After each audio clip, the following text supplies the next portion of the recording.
God says, what are you wearing this morning? He says, have your feet fitted with the readiness that comes from the gospel of peace. The world says, what does the world say? It says, go your own way, right? What does the world say? The world says to do your own thing. It says, if it feels good, do it, right? Isn't that what people do? Emotionally, if they're stimulated, then that's what they want to do. Until that burns out, then they find something else that emotionally stimulates them, and then they do that. Isn't that the people you know in this world? How many people do you know in the world outside of Christ that have a joy unspeakable that is full of glory? How many people do you know outside of Christ that don't bounce around like a pinball?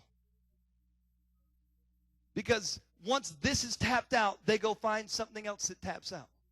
And then they go on to something else that taps out. And all they are looking for, and they may not be addicted to any kind of drug, but what they are addicted to,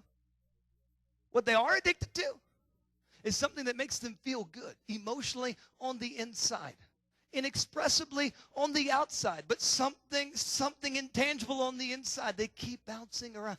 God says that you need to fit your feet with the readiness that comes from the gospel of peace.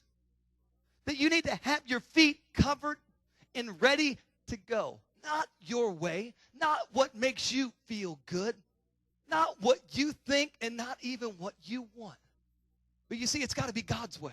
The world says do whatever you want to do. The world says if it feels good, do it. The world says do your own thing. What does God say? It says in Proverbs 14 and 12 that there is a way that appears to be right, but in the end, it leads to death. What does the Bible say? Isaiah 55, 8 and 9, for my thoughts are not your thoughts, neither are my ways your ways, declares the Lord. As the heavens are higher than the earth, so are my ways higher than your ways, and my thoughts higher than your thoughts.